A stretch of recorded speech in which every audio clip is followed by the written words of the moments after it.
Magandang gabi mga idol. Ako si Bainat TV. Samahan niyo ako sa aking exploration ngayong gabi at maghahatid ng kwento iba't ibang pangyayari ang aming nasaksihan. Nakababalaghan dito sa gusaling ito.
Balls natin. Idol. May dalawang mula. Pero yung kanyang parang nakakarto kasi.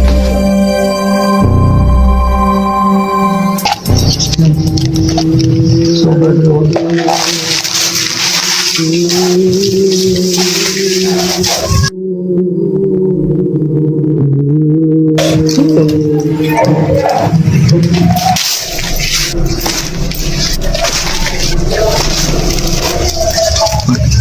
Kasama natin ngayong gabi si Senyor Busamos. Yung namatay ay hindi na siya makakabalik dito sa mundo ng mga buhay. Pero yung masamang espiritu ay naniniwala tayo diyan kasi kahit ang Panginoong Kristo ay nagpalayas ng masamang espiritu. So yun, pakikiramdaman natin sa building na ito kung totoo bang may purposes dito. Suportahan natin yan mga idol. So tara, let's go! Ito ang exciting part ng video na ito.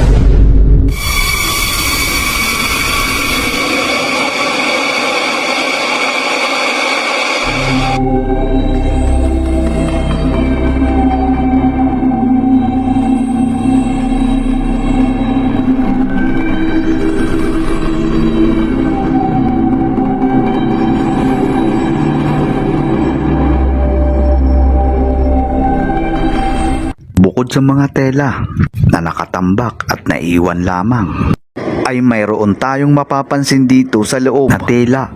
Mga antigong gamit ito tulad ng ceiling fan sa haba ng panahon. Hanggang ngayon ay nakakabit pa ito.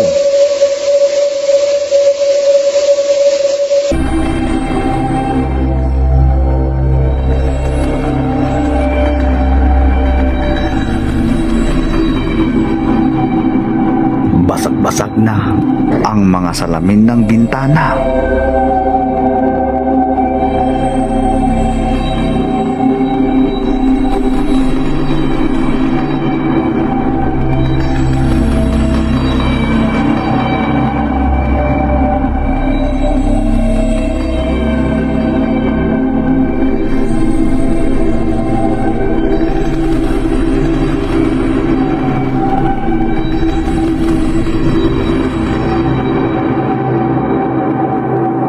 Ngunit isa lang ang aming layunin at misyon sa nilalaman at sabi-sabi na di umano mayroon daw sila napapansin, lalo na pag malalim na ang gabi.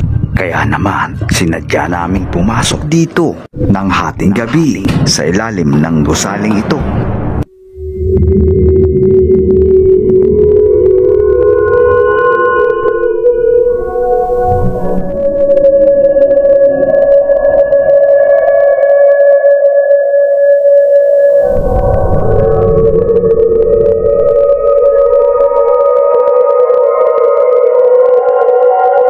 Dito, mapanindig balahibo ang aming nararanasan ngayong gabi.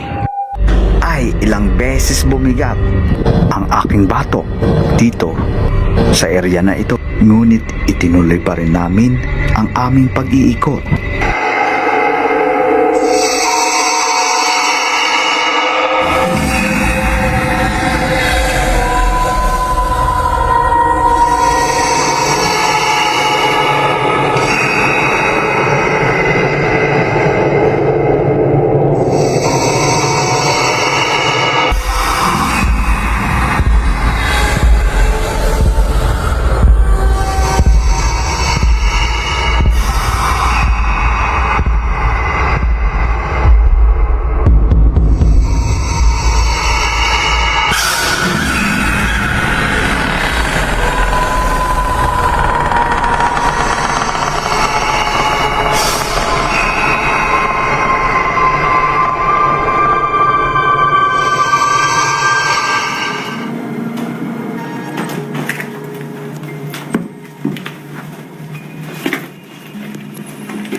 Nasa second floor na tayo mga idol.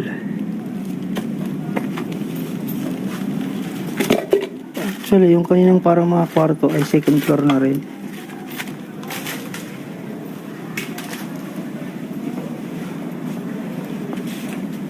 Ang luwag dito mga idol. Mahaba mga idol. Pwede pala tayo lumusot. May ilaw. Kaso umiinit ko. May hagdan dito. Pwede yung blackout ko kasi Idol, may hagdan dito. Isang uri ng bagay na animoy nilalang ang tumambad sa aking harapan. Lalo na naman akong kinilabutan.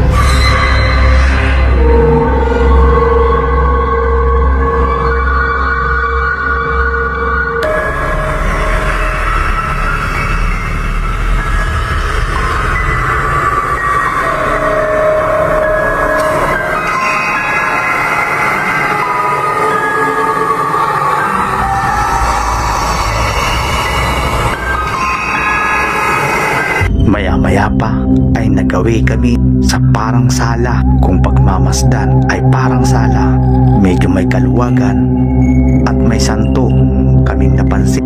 Isang uri, imahe ni Mama Mary. Siguro ginagamit nila bilang dasalan ito.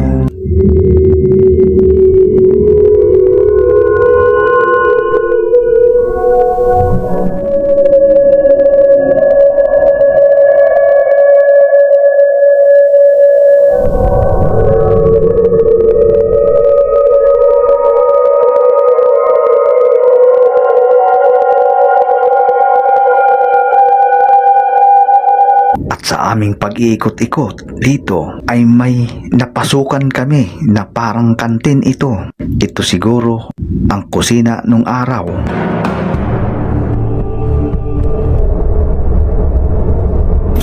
Kantin ba to? Sayang kung ito ay maayos. Napakalaking, para siyang isang mall mga idol sa lawak. Lingid sa akin kaalaman at isa sa aking kasama ay pwede palang mangyari sa kanya ang hindi inaasahan pangyayari. Ngunit huli na, ganun pa man, sa labas niya na inamin sa amin ito ang kanyang naranasang kalbaryo dito sa loob ng gusaling ito.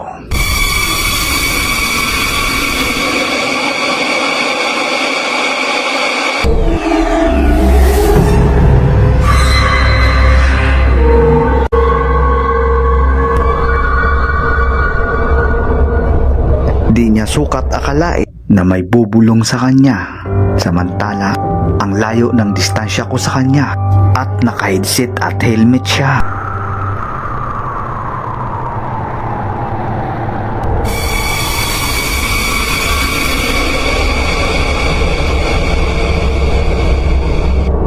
At maya-maya pa ay ito na ang kanyang narinig. Sinabihan na naman siya ng umalis na kayo, umalis na kayo, umalis na kayo. Last na to. Paulit-ulit na bumulong sa kanya.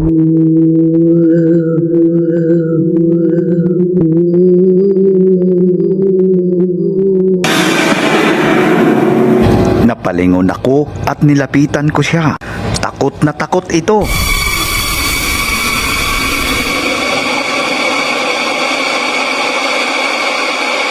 Lumabas na tayo dito, please, please. Iyon ang narinig ko. Paulit-ulit niyang sinabi na please, lumabas na tayo. Eto na ang mga sumunod na pangyayari. Pinakalma ko siya na pa oh my god na lang ako. Ang ginawa ko ay tinapik ko ang kanyang balikat upang maging kalmado lang ang aming mga sarili.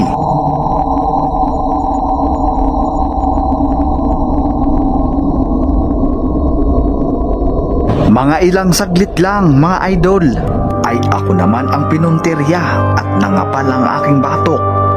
Tumayo ang mga balahibo ko sa batok. Grabe na ang aking kaba. Binalikan namin muli ang napag-alaman na ito pala ay dating opisina ng nasabing gusali. Dito na mangyayari ang hindi namin inaasahan. Tinawag na siya ng babaeng multo.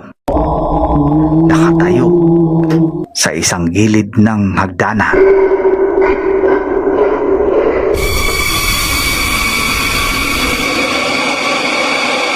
Halika! Nakatayo ang babaeng multo sa baba ng hagdanan na kung saan ay may umiilaw doon. Na halika, halika. Kaya dali-dali na kaming lahat na umalis na lamang at tisanin na lamang ang gusaling ito.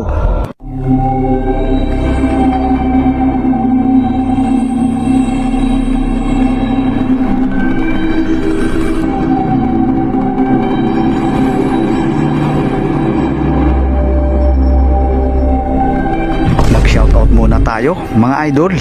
Shoutout Vince Adventure, shoutout Nelson Pahanostan, at kay Kirby Aketi at si Gus Hunter 133, shoutout sa iyo idol. Elmer Moto TV, shoutout sa iyo idol. At si Wag Ako, shoutout sa iyo idol. Thank you for watching. At si Miko TV at si Senior Busapos, shoutout sa iyo idol. At syempre huwag natin kalimutan si Idol Mags Cryptic, shoutout sa iyo idol. At syempre mga idol, kung umabot kayo sa dulo ng aking video, ay please huwag nyo nilang kalimutan mag-subscribe and hit notification bell para updated po kayo sa aking mga upload. Hanggang dito na lang ang aking naranasan at kwento dito sa gusaling ito at puno ng kababalaghan. Thank you for watching. Bye-bye. Hanggang sa paglabas namin ng gusaling ito, ay huwag kayo bibitaw dahil iharap ko sa likod ang camera. Baka sakaling may sumunod sa amin. Mahagip natin. Huwag naman sana sumama hanggang sa bahay. Hihi. Peace out.